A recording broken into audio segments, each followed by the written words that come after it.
kerusakan tubuh disebabkan oleh di balik makanan ada iblis. Dan ternyata, seingat saya Imam Ibnu Qayyim juga menyampaikan bahwa rehatnya fisik itu, rahatul jismi, itu qillatut ta'am. Jadi rehatnya fisik itu dengan sedikit makan. Nyambung bener berarti ya? Bener ya? Oke. Tapi hati, rohatul qalbi, tidak makan. Lah, rohatul qalbi, rehatnya hati, itu dengan qillatul atham, dengan sedikitnya dosa. Ya mungkin kalau bahasa kitanya nggak makan lah. Nggak usah makan sekalian, puasa aja. Gitu kan, Ustaz? Jadi, artinya gini, kalau bicara tentang kebersihan hati, hati yang salim, itu memang harus dikurangi betul yang namanya dosa. Karena memang dosa itu yang mematikan hati. Masalahnya gitu, masalahnya ada hadis yang ini hadis Sahih riwayat Muslim yang menyampaikan tentang masalahnya hati kita itu setiap saat diuji Allah. Setiap saat. Dan ujiannya beda-beda. Makanya kita berlindung kepada Allah, mudah-mudahan kita ini tidak diuji dengan sesuatu yang kita tidak sanggup. Kata Nabi, tu'radul fitan 'alal qulubi kal hasiri 'udan. Bahwa fitnah-fitnah itu, fitan itu berbagai macam cobaan itu disodorkan di depan hati. Di depan hati kita disodorkan. Mau nggak gitu? Kal hasiri 'udan itu seperti tikar. Tahu nggak, Dok? Tikar yang terbuat dari anyaman apa itu namanya itu ya? Pandan ya. Yang itu kan apa namanya? Iya kayak rotan itu kan ada yang apa sih namanya, sejuring. Dianyam lah. Ya kan sejuring gitu kan itu. Nah, selembar itu. Jadi seperti itu. Satu lulus apa enggak hatinya. Satu lagi gitu terus gitu. Kemudian ketika seseorang melakukan dosa, gara-gara fitnah itu kemudian dia melakukan dosa, maka akan diberikan nukitat lahu nuktatan sauda. Ada titik hitam satu. Jadi setiap satu dosa, satu titik hitam. Terus begitu. Tapi kalau dia menjalankan kebaikan, dia berhasil lulus dari fitnah cobaan itu, maka ada satu titik putih. Oke. Apa hasil akhirnya? Ini hasil akhir. Hasil akhirnya kata Nabi SAW adalah kemudian sampai tidak ada lagi hati kecuali tinggal dua saja. Hati yang putih bersih, mithlus safa, seperti itu, Dok, apa ya? Kayak batu putih, itu ada batu apa ya, kayak mungkin apa ya, marmer apa batu putih itu yang batu yang putih itu tidak ada yang bisa membahayakannya sepanjang langit dan bumi ada. Masya Allah. Jadi artinya itu kalau sudah lulus, distempel hati putih gitu ya. Distempel hati putih itu berarti sudah, mau fitnah apapun, mau cobaan apapun itu udah nggak goyang, nggak efek. Tapi yang satu lagi, ini yang bahaya nih.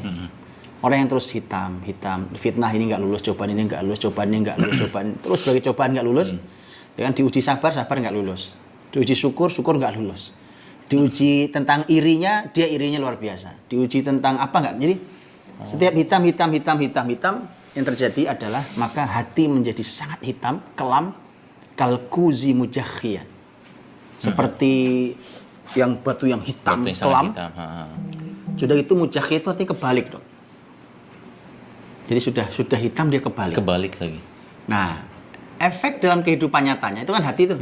Efek dalam kehidupan nyatanya adalah kalau udah hitam seperti itu, la ya'rifu ma'rufan wa la yunkiru munkaron illa ma usyriba min hawa. Oh, ini musibah besar ini. Iya, jadi dia sudah tidak lagi mengenali yang baik. Ya. Sudah tidak bisa mengingkari yang mungkar. Gak kenal yang baik, Nah, gak bisa yang ngingkar. baik sudah gak kenal dia. Ini yang baik ya. Kalau dokter bicara makanan, sudah nggak tahu nih makanan itu yang baik yang mana, ya kan? Ketika ada kemungkaran, sudah nggak bisa, kita sudah nyerah itu, Dok. Ya gimana keadaannya begini? Illa ma usyriba min hawa, kecuali yang dia ikuti cuma satu aja. Pokoknya hawa nafsu ya. Pokoknya apa yang saya pengen saya jalani. Apa yang saya ingin saya jalani. Yang itu dalam surah Al-Kafirun, tidak akan engkau melihat orang-orang yang menjadikan hawa nafsu sebagai Tuhan mereka itu. Betul. Afara'aita man ittakhadha ilahahu hawa. Gimana, Dok? Jadi artinya gini bahwa itu bahaya loh. Kalau ujian-ujian kan ini, Dok ya. Saya ingat satu ayat nih yang dibalik semua kerusakan makanan. Karena dokter ini kan sering ngomong makanan ya kan. Makan mulu. Oh, makan mulu kan. Makan tempat kita ini makanan semua nih ya kan. Habis ini kita cemil nanti. Nah, insya Allah. Di balik kerusakan makanan itu ada iblis di baliknya. Ada iblis. Iblis, enggak main-main ini, bukan setan kecil-kecilan. Ada iblis di baliknya. Allah berfirman. Baru tahu sih. Antum keliling ngomongin ini ya kan. Makanya butuh antum juga. Enggak gini maksudnya, Dok. Ya. Saya ingatkan ini ke antum nih. Sebagai dokter, yang antum hadapi itu bukan setan biasa. Tapi iblis. Keluar nih permen. Iya. Yang antum hadapi itu iblis. Iblis dalam makanan. Iblis. Di balik semua kerusakan makanan ini ada iblis. Allah berfirman. Jadi antum harus banyak zikir pagi sore, ta'awudz ya kan? Masya Allah. Kalau ingin bismillah mulai kajian dimanapun ya kan, menyampaikan kebaikan, iblis di balik itu. Allah. Dan iblis itu menggerakkan semua setan, setan jin, setan manusia. Mana ayatnya Allah berfirman, ya Yuhannas, kulu mimma fil ardi halalan thayyiba. Lanjutin. Wala tattabi'u khutuwatis syaitan. Innahu lakum aduwwum mubin. Innama ya'murukum bis-su'i wal fahsya'i wa an taqulu 'ala Allahi ma la ta'lamun. Wahai manusia. Ya, makanlah yang di bumi ini yang halal dan thayyib saja. Yang halal. Udah diperintah kayak begitu. Sudah, itu perintah tuh ya. Yang halal jelas tuh, babi haram, ya kan? Daging ayam dibeli dengan uang korupsi haram, kan gitu kan? Ya, betul, kalau daging ayamnya halal. Betul. Makan yang halal, makan yang baik. Kemudian Quran mengatakan jangan ikuti langkah-langkah setan. Itu musuh nyata bagimu. Apa hubungannya antara makan yang baik, yang thayyib? Makanya ulama mengatakan di balik makanan yang rusak, di balik makanan yang haram dan tidak thayyib ada iblis di balik. La ilaha illallah. Ini itu kan selesai tuh. Jelas ya, di baliknya ada setan, ada iblis. Efek dari makan yang buruk karena tergoda itu adalah innama ya'murukum bisu. Jahat-jahat orangnya. Kalau makanannya sudah jelek tuh, Dok, itu asu wal fahsya, keji perbuatannya. Wah, keji. Keji itu di Quran sering diungkapkan untuk mengungkapkan masalah seksual, zina segala macam. Wa antaqulu 'ala Allahi ma la ta'lamun, dan ini yang paling buruk. Kamu bicara tentang Allah yang kamu tidak tahu. Makanya mulai banyak. Makanya kemudian kan ada ya, tidak tahu ya, tidak pernah muncul ini sebelum-sebelumnya. Mungkin 20 tahun lalu saya belum pernah mendengar. Umpamanya gini, Dok. Bagaimana begitu vulgarnya sebagian anak-anak muda Indonesia menunjukkan bicara yang sangat buruk tentang Allah dan Rasulnya. Oh iya. Ya kan, di negeri ini enggak, di negeri ini 20 tahun lalu setahu saya enggak ada anak-anak muda berani kayak gitu. Dan kalau boleh ditebak tuh salah satunya adalah karena makanan ini jelas buruk yang ayatnya. mereka makan.